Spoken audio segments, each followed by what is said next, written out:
Our next speaker is Elyakim HaEtzni. He's a former member of the Knesset. He's co-founder of Gamla Shall Not Fall Again. He's an attorney. He resides at Kiryat Arba. He's one of the founders of the settlement movement in Judea, Samaria, and Gaza. One of the founders of the settlement movement. He started at Hebron, right? Kiryat Arba. That began the settlement movement. He's a friend, a longtime friend and advisor to the Battalion of Deborah. Welcome, Elyakim HaEtzni. Welcome, brother.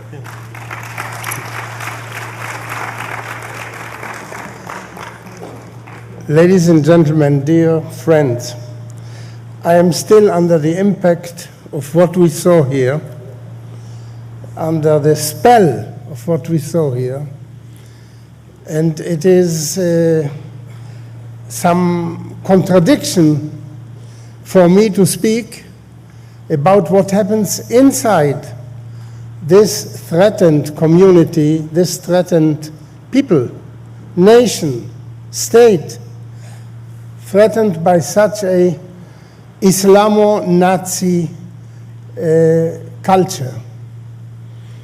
The question, but I think it is a good thing that what I have to say is coming directly after that. Because the question you should ask yourself, how does a community, a state, which is under such a terrible shadow, how do we defend ourselves? I don't mean how many arms do we purchase. How do we fortify ourselves psychologically against such an onslaught? The first thing I want to tell you is that what we have seen, what you have seen here now, is not shown to the Israeli public. We have 3 television networks, and they compete in covering this up, not showing it, neither to our youth, nor to our general public. And I must say that I am so much versed in all this. Much of what we saw here was new to me. Why is it so? Why do they hide the Israeli establishment? Why does it deliberately hide from us these terrible facts, which we need to know in order to defend ourselves? The answer is because this would be harmful to peace with a capital P. Because if we knew these facts and if we internalized them, then we would not, worship this false God called peace. This is the problem. This is why we are not allowed to know the truth, which here, thousands of miles away, you can see, not in Israel. Now, I wanted to speak about the days of Elijah. Why days of Elijah? When I saw this caption, I was very surprised, because this was like some genius who had invented this. Because I am speaking about one day of Elijah, the day of Elijah on the Mount Carmel, when he was confronting 450 prophets of the false god, of the idol Baal, and 400 of another idol, and he was one. And what he said, he addressed the people of Israel and said to them, choose. You have to choose. And truly, after this war of 35 days, we also we undergo a moment when the people of Israel must choose. So let me begin with quoting from this one day of Elijah. And Elijah came unto all the people and said, How long halt ye between two opinions? If the Lord be God, follow him. And if Baal, then follow him. And the people answered him not a word. This question the people of Israel is being asked. Since 67, how many years have passed? But they don't answer him not a word. They cannot decide.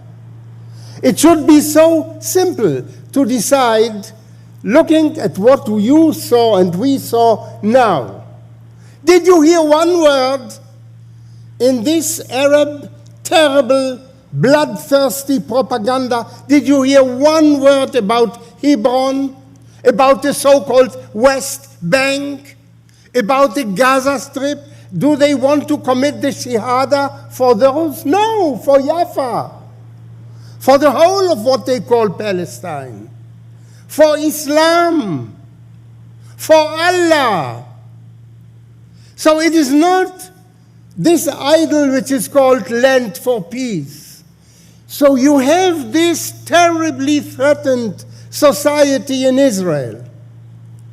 Threatened because they are Jews, quarreling one with the other, destroying one another. Now, only last year, it is now a year that 35 Jewish villages have been destroyed by Jews for the sake of this idol, this false god, this Baal called peace, while they are sharpening their knives.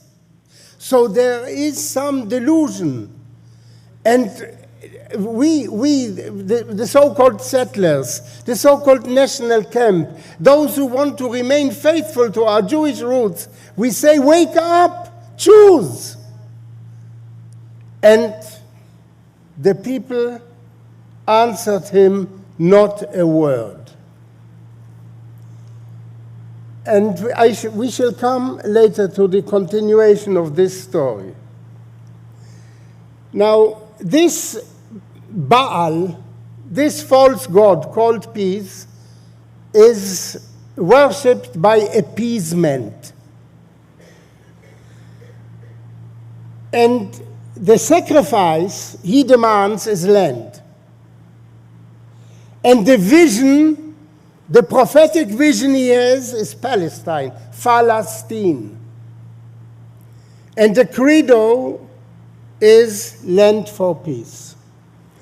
And this is, now you must always look at what you hear from me against the background of what we saw. So the Jews are quarreling inside Israel, which one the other about land for peace. Did you hear one word of peace from the Arabs? So this equation, land of peace, is false on both sides. Let's begin with land. The land of Israel is not for sale.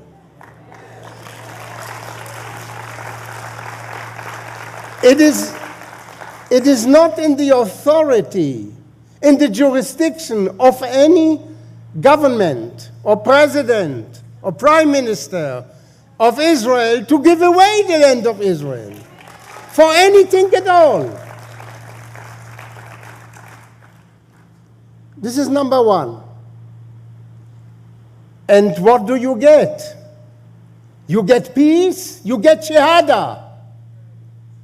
So if you treat the land which is the promised land, the Holy Land, which was promised to the people of Israel, this is the only raison d'etre of our living in Tel Aviv. What right do we have to Tel Aviv, if not the promise of the Almighty to Abraham, to your offspring I shall give this land. And we can give it away? So, in other words, the whole equation is a mutiny against the Bible, It is a mutiny against God, and the punishment is terrorism. If you turn the land given to you by God into territory with which you can trade, you don't get peace, you get terrorism. So it is territory for terrorism, or terrorism for territory. And what terrorism means, we have seen now. But this goes even deeper than that. The internal strife, the internal quarrel between the warring factions inside the Jewish nation in Israel is not only about territory. I live in Hebron. You know, our forefathers are buried there. In summer, we had a group of the battalion of Deborah. We went to Samaria. We saw Shiloh, where the tabernacle was for 400 years. The roots of the Jewish people are in Judea, Samaria. So it is not only a question of territory, of land. It is a question, do we want to belong to those places? Do we want to belong to this past? Do we have an obligation to our tradition, to our culture? Or are we a brave new world with no past, with no roots, only looking forward into a, I don't know how to say, a brave new world without values, living the good life? As our Prime Minister, Mr. Olmert, said when the war began, when he sent the young men and women into the war, he said, and he said it in Congress also when he visited in the US, he said, what we are fighting for is to have peace and quiet. We deserve peace and quiet. It is our birthright to live quietly. These are the ideals. It is very nice, very modest, but this is not what you tell your young people when you send them into war. What are the values for which you want them to fight? No values at all. So those who want to sever the ties of the Jewish people from the Jewish land, and there is no land more Jewish than Jerusalem, than Hebron, than Jericho, than Beit El, the house of God. All this is to be turned into Palestine, into Palestine. So if you want to sever all those roots, which means what have you lost in Tel Aviv? Why did you go to Tel Aviv? Then the Arabs are right. Why did you come into this country in the first place? So we cut the roots of the tree on which we are sitting. And yet, how is it written? And the people answered him, not a word. And we bring those arguments day and night furthermore. In order to materialize, to have the vision of your president, George W. Bush, implemented, a vision like a prophet, a Palestinian vision, the Palestinians have a condition. The condition is that the land is given to them free of Jews, cleansed of Jews.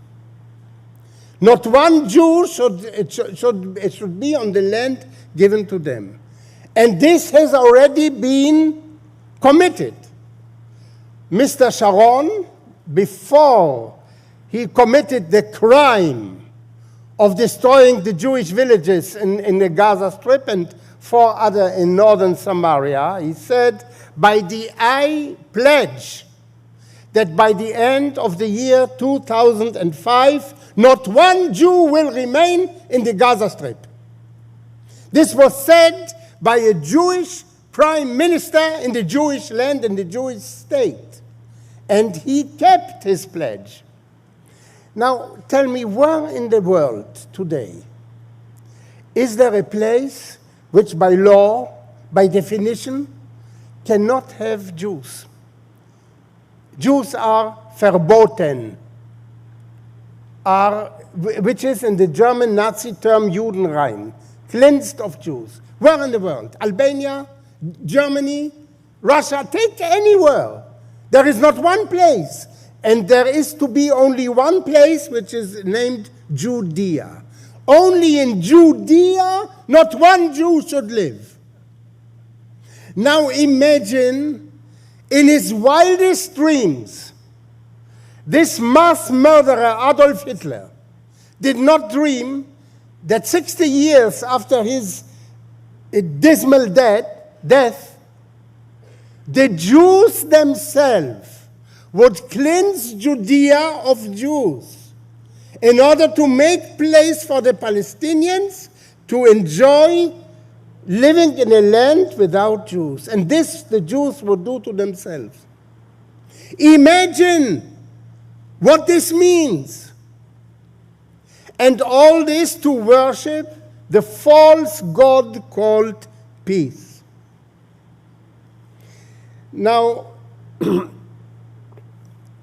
you know the continuation of the story on Mount Carmel, this day of Elijah. And when I now read to you from this text, please, when you hear the name Baal, which is the name of this false idol, think about peace. Because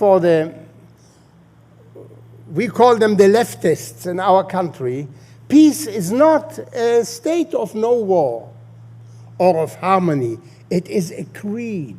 It has become a church. It has become a messianic belief. You cannot argue with them logically, as I tried now to bring forth my ideas in a logical way, because it's already a religion, the religion of peace. And we use the term the Church of Peace. It is like an idol, like a false god, a new Baal. And now Elijah says, you don't answer even one word, you cannot decide. The Lord that answereth by fire, let him be God. And all the people answered and said, it is well spoken. And then every side, those hundreds of prophets of the Baal, they sacrificed their bullock, and Elijah his bullock. And now I read to you. And they took the bullock, the prophets of Baal, and called on the name of Baal, on the name of peace, from morning until even until noon, saying, O Baal, hear us. And there was no voice, not any that answered. And it came to pass at noon that Elijah mocked them and said, cry aloud, for it is a god. Either he is talking, or he is pursuing, or he is in a journey, or peradventure he sleepeth, and must be awakened. And they cried aloud, and cut themselves with knives and lancets, till the blood gushed out upon them. And Elijah the prophet came near and said, Lord God of Abraham, Isaac, and Israel, let it be known this day that thou art God in Israel. Hear me, O Lord, O Lord. Hear me, that this people may know that thou art the Lord God, and that thou hast turned their heart back again. Then the fire of the Lord fell and consumed the burnt sacrifice and the wood and the stones and the dust, and licked up the water that was in the trench. And when all the people saw it, they fell on their faces, and they said, the Lord, he is the God. The Lord, he is the God. The Lord, he is the God. Now, this day of Elijah on the Mount Carmel. And I liken it to what happened to us, and the fire which fell upon us was the war in Lebanon. The people cannot decide, they don't see the truth before their eyes. And now there came this ordeal by fire. And I shall explain myself.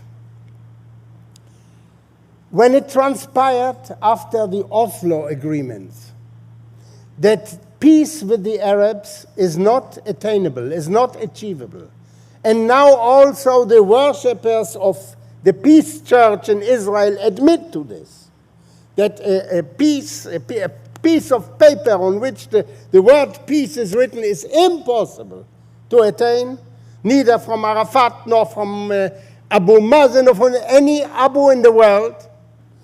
They say, okay.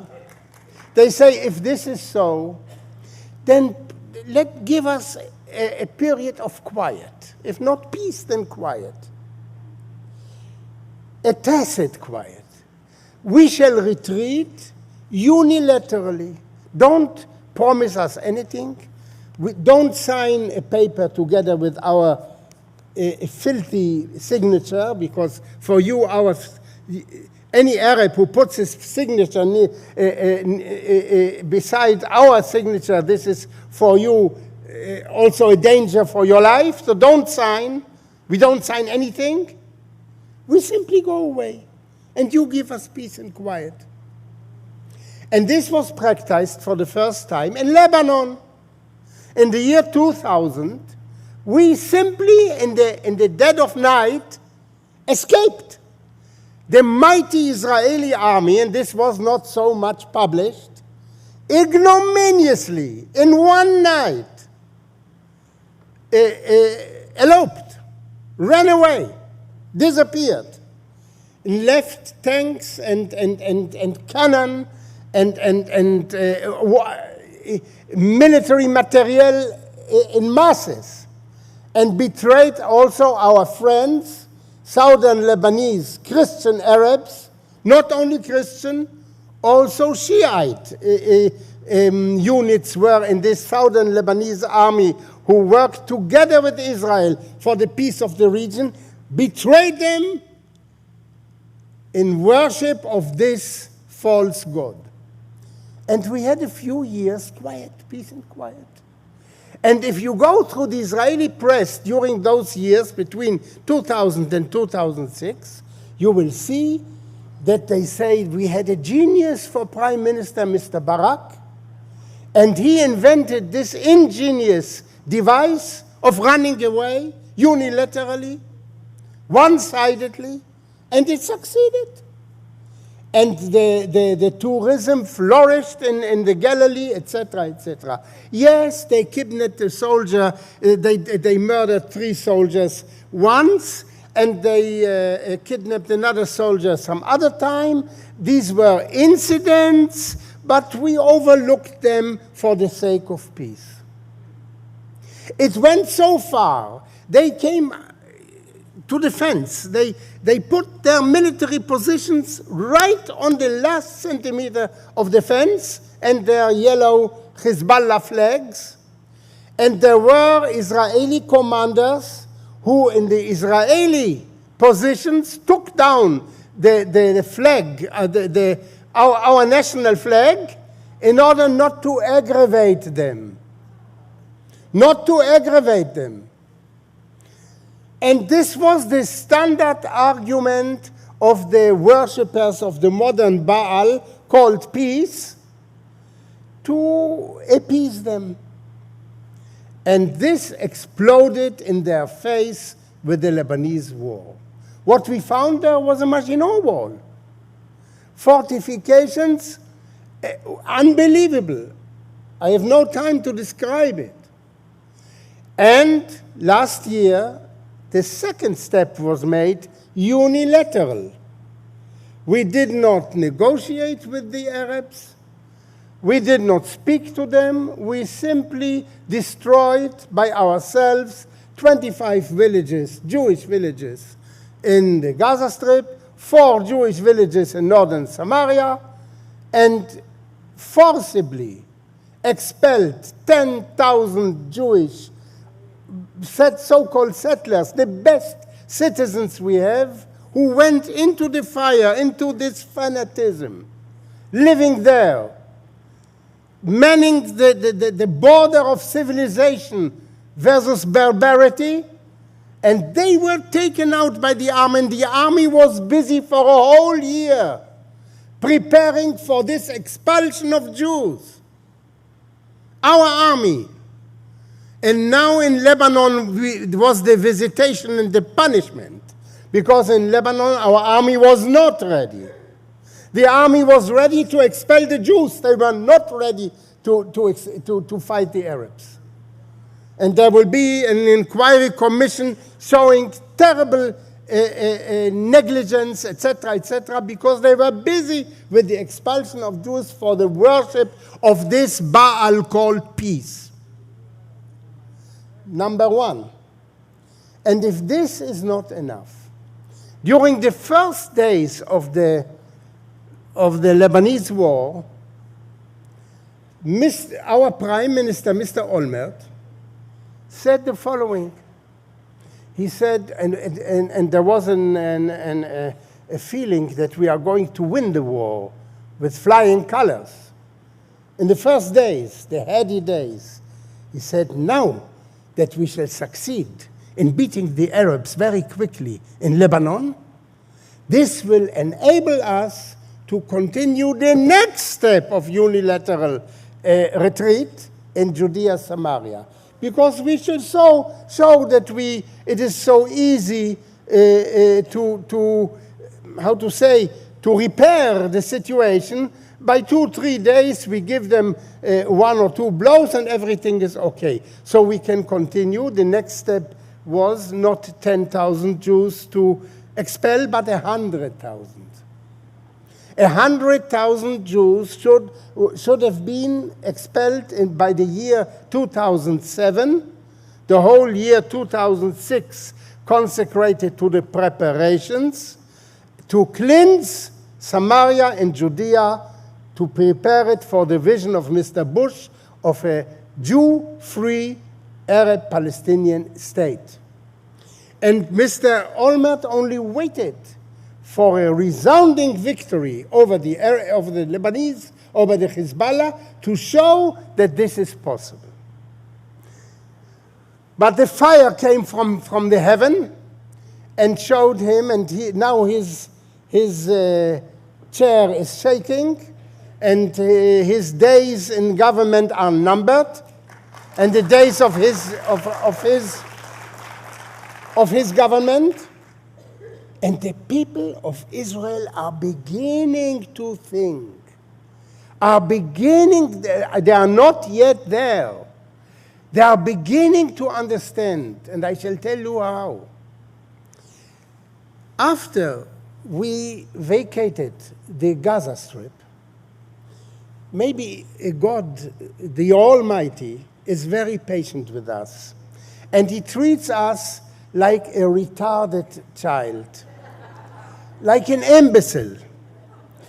So he understood that it is not enough for us to understand that when we get those Qassam rockets out of the now cleansed Gaza Strip into Ashkelon, into Sderot, into the Negev, this is not enough for this retarded child to understand.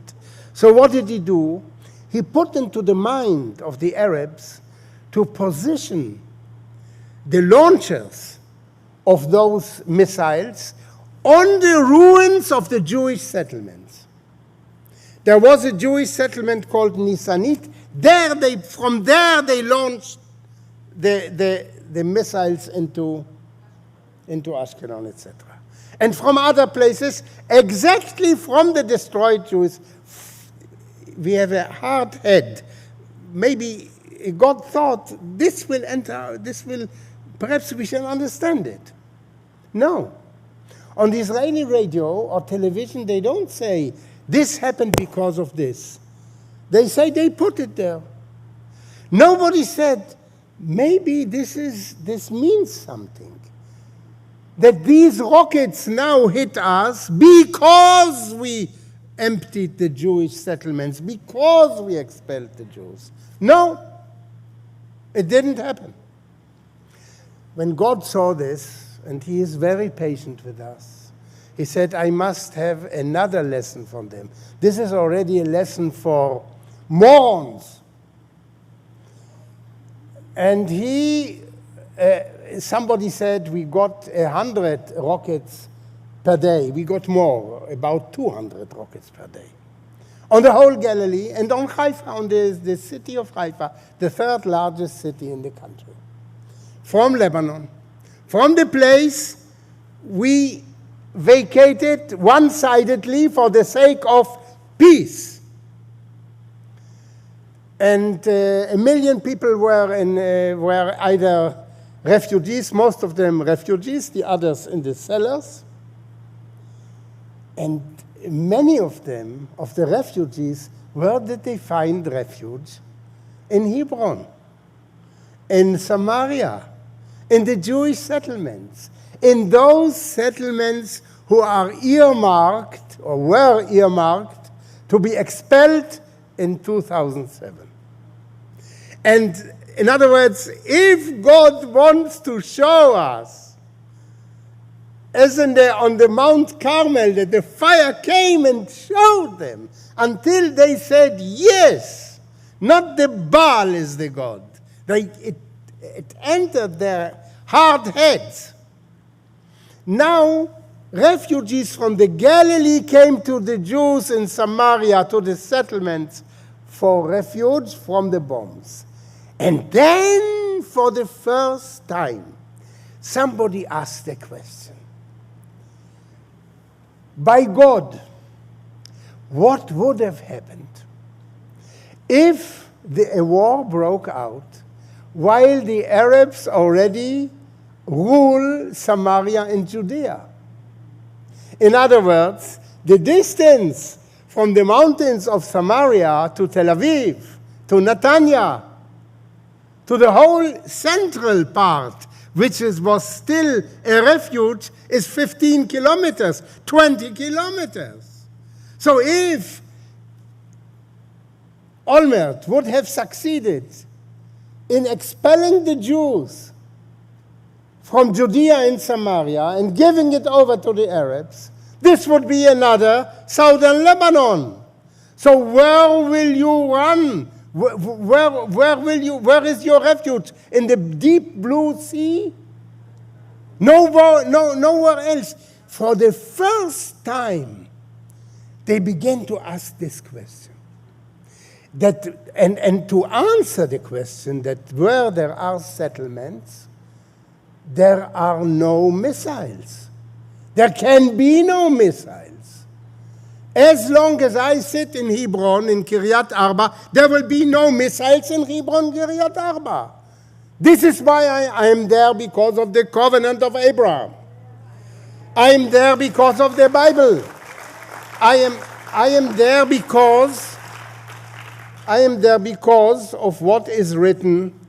I shall read this to you in the book of Amos, and this is the so-called, the Germans call it Kulturkampf. This is the struggle, the cultural struggle inside Israel now, in the same manner as in the days of Elijah. There was a cultural struggle between the Baal, between the hedonism and the mythism of the god of fertility, the cruel heathen belief which brought them to burn their children. They burned their children in the fire, and the worship was with priestesses, etc., etc.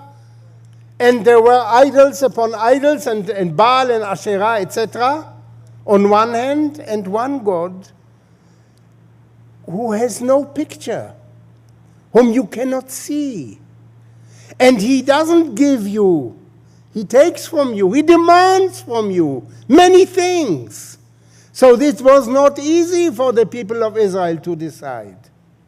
So this was a cultural war which found its embodiment on the Mount Carmel in this incident. And we have a cultural war now, and I shall show you what our camp says. The last sentences of Amos. And I will bring again the captivity of my people of Israel, and they shall build the waste cities and inhabit them, and they shall plant vineyards and drink the wine thereof. They shall also make gardens and eat the fruit of them, and I will plant them upon their land, and they shall no more be pulled out of their land, which I have given them, says Lord thy God. Now, what do you say? What did 300,000 Jews decide to do? To go and fulfill this. What is the thing which gives us, which uplifts us? That something was said and written 3,000 years ago, 4,000 years ago. And we waited now 2,000 years in diaspora, and now it is being fulfilled. And for me, it is the fulfillment of my life that I had a hand in planting trees and building a house where Amos and Isaiah and Ezekiel said, and to fulfill the prophecies, those prophecies. This is something like a finger of God. Because there is no part to it. There is there is no example in human history that such a thing happened, that a people was absent for 2,000 years and returned by the word. So this is really an experience. One is privileged to be part of it.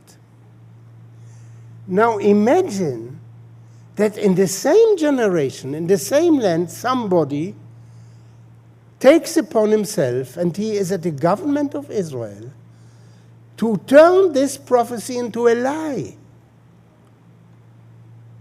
And to do what he has written, I will not destroy what is being built now, will not be uprooted. And he sends the Israeli army to destroy and to uproot.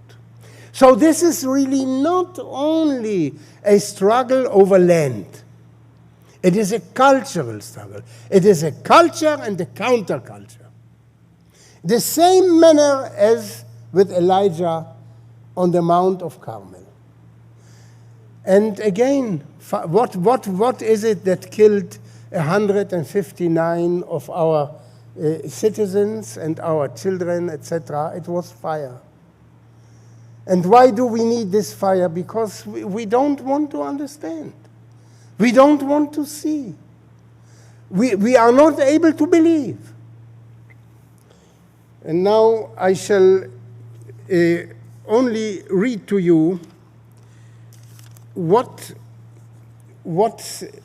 witnesses say about that, and with this I shall finish. The man who was at the head of the evacuation of the Jews a year ago, the expulsion of the Jews, is a general, is a Jewish general. His name is General Gershon HaKohen. And he made a visit to a high officer who was killed in Lebanon. Now, one of our best, in one of our very chosen unit, and one of the deputy commander of this unit, one of the best soldiers we ever had. And he visited in the morning in the house to give his condolences, and he said the following. The disengagement, they call it disengagement, the expulsion a year ago from Gaza, the disengagement was a crime. And I was a part of a felony against the Jewish people. He admitted to that a few days ago. Now, the former Chief of Staff, Lieutenant General Moshe Ya'alon, he said the following: there is no doubt that the disengagement failed. What we had was a disengagement from reality and a disengagement from the truth. And he went on to say, one moment, please. The disengagement was a cardinal strategic error. It led to the victory of Hamas.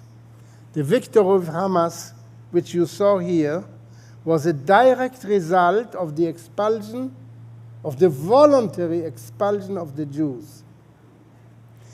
It provided, I continue with the former Chief of Staff, it provided a tailwind for terrorism. It nourished the Palestinian struggle for years to come. It gave the Iranians and the Muslim Brotherhood and Al-Qaeda the feeling that Israel can be defeated, that Israel really is a spider web society as Nasrallah claims, or a rotten tree as Ahmadinejad claims.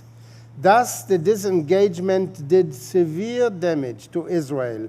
It also damaged the United States regional strategy of the war against terrorism. Now, he said this, please keep in mind, he said this on the 7th of July, 5 days before the war in Lebanon broke out. Now listen to this. Like a prophet, he said, now we are in the southern Lebanon scenario in the Gaza Strip. A great deal of weaponry has entered Gaza since the Jews left. Standard issue explosives have entered, Katyushas have entered, anti-aircraft missiles, anti-tank missiles, Grad missiles. As a result of this engagement, there are in Gaza Hezbollah agents, Al-Qaeda agents, Iranian terrorist agents. There is Iranian know-how, it's Iranian money. Just as I warned, the Gaza Strip is turning into Hamastan, Hezbollahstan, Al-Qaedistan, because the Jews were taken out from there. And he says, we will find ourselves facing a kingdom of terror that is capable in Gaza, that is capable of launching into Israel more rockets at a greater range and greater effectiveness. The rocket threat will reach Ashkelon, Ashdod, and deep into the Negev. The advocates of the disengagement claim it would bring us international support, but the international credit we received was limited and temporary, and it has already run out. The advocates of disengagement claimed it would improve our security situation. Our overall security situation has worsened in the wake of the disengagement, etc., etc. And he says, we inserted permission to fire Qassams at Sderot. Firing is also permissible from Lebanon into the Galilee, 5 days before it began. One of the reasons the majority of the Israeli public supported the disengagement was that it was blinded and dazzled and drugged, and also because the public has a true desire to be freed from the burden of the conflict and to divide the land. But we have to understand that even when we try to get the Palestinians off our back, they do not get off our back, they stab us. And whoever projects weakness in the Middle East is like a weak animal in the wild. It is attacked, it is not left alone. Therefore, if we now try to continue the failed disengagement with the convergence they call the expulsion of 100,000 Jews, the result will be grave. We will give terrorism a terrible tailwind. We'll provide a tailwind for radical Islam across the region. We will create a strategic threat to Jerusalem and Ben Gurion Airport, population centers on the coastal plain. The Qassams and Katyushas will no longer be Sderot's problem. They will reach the front door of Tel Aviv. Now, I want to quote what our Prime Minister said in New York a few months ago, before the war. There was a rally of Peace Now people, of his crowd, of the worshippers of the Baal peace. And he said the following, word by word: we are tired of fighting. We are tired of being brave. We are tired of winning. We are tired of defeating our enemies. This is what he said. And this is how the war, during those 35 days, this is how the war went. He didn't let the army fight. Tens of thousands, whole divisions, 4 or 5 divisions were mobilized. And when they returned now, they said, we did nothing. We did not shoot one round. They kept us waiting for 2 weeks. And in the end, in the last day, we got 4 different orders to go back and forth, back and forth. In the end, we did nothing. So the so-called victory of Hezbollah was given them gratuitously by a man who said, we do not, what I read to you, and I shall now, I think, repeat and say it in the name of all of us. We are not tired of fighting. We are not tired of being brave. We are not tired of winning. And we are not tired of defeating our enemies, which are the enemies of mankind, as you have seen it. And if there is, let us hope, and if this is a showdown, like the showdown on the Mount of Carmel, in the end, the people of Israel will understand that the Baal and the false peace, the false God peace, is not their God. And they will say, as the people of Israel on the Mount Carmel, our Lord, the God, He is the God.